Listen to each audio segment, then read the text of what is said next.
ધાણા અને ઉપરથી હું થોડું લીંબુ નાખીશ, એનાથી સ્વાદ એવો સરસ આવશે શાકનો.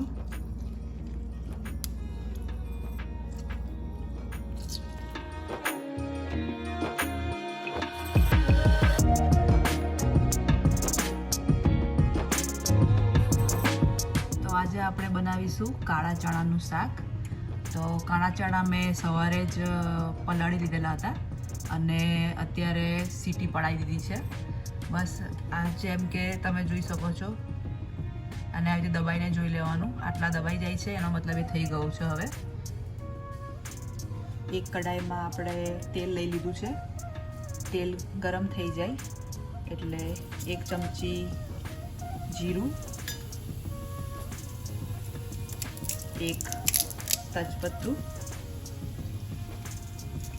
એને 1 સેકન્ડ માટે થવા દઈશું. એ થઈ જાય પછી આપણે લાલ વઘારેલું મરચું,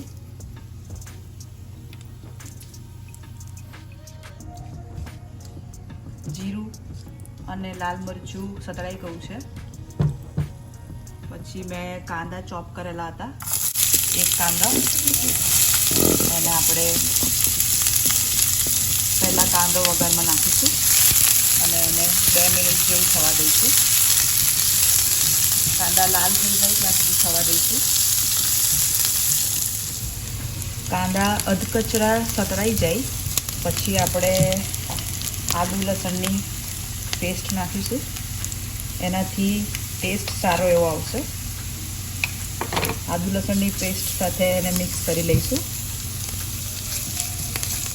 જેમ કે તમે જુઓ છો, હવે આપણા કાંદાનો કલર થોડો લાલ જેવો થઈ ગયો છે. એટલે આપણે ચોપ કરેલા ટામેટાં ઉમેરી દઈશું એમાં. મેં 1 ટામેટું યુઝ કર્યું છે. તમને ગ્રેવી થોડી વધારે જોઈતી હોય તો તમે 2 ટામેટાં પણ નાખી શકો છો. તો તેનાથી તમારી ગ્રેવી થોડી સારી એવી બનશે. હવે ટામેટાને થોડી વાર 1 મિનિટ જેવું આપણે ચડવા દઈશું.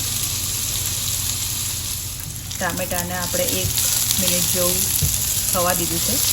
હવે એમાં આપણે મસાલા, 2 ચમચી જેવું હળદર,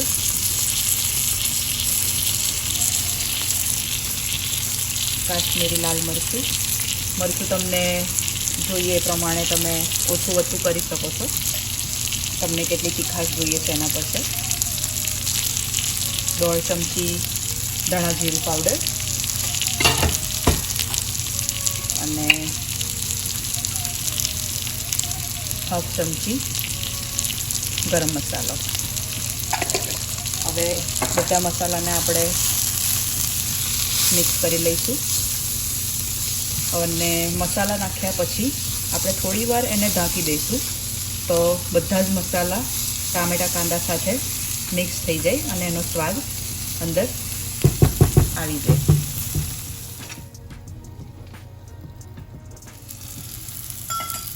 ટામેટા અને કાંદા સતરાઈ ગયા છે. હવે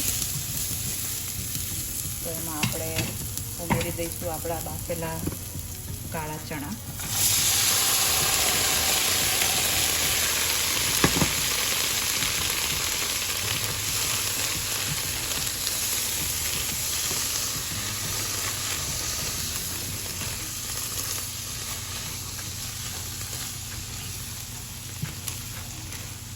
અને હવે એને કાળા ચણા સાથે થોડી વાર થવા દઈશું.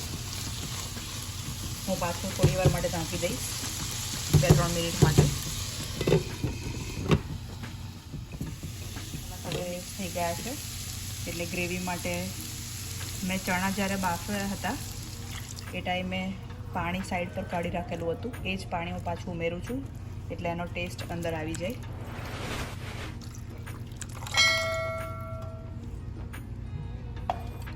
બધાને મિક્સ કરી લઈશું અને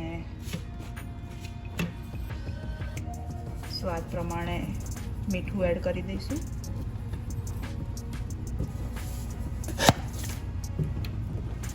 પાછું મિક્સ કરીને હવે આપણે 5 મિનિટ જેવું થવા દઈશું. ગ્રેવી થોડી ગાળી થઈ જ ગઈ છે આપણી હવે. તો બસ 1-2 મિનિટ થવા દઈશું હજી વધારે, અને પછી પાછું આપણે લાસ્ટ ચેક કરી લઈશું. ઢાંકી દઉં છું 2 મિનિટ માટે. તો હવે આપણું શાક થઈ ગયું છે. તો મેં ગેસ બંધ કરી દીધો છે અને ઉપરથી ધાણા અને ઉપરથી હું થોડું લીંબુ નાખીશ, એનાથી સ્વાદ એવો સરસ આવશે શાકમાં.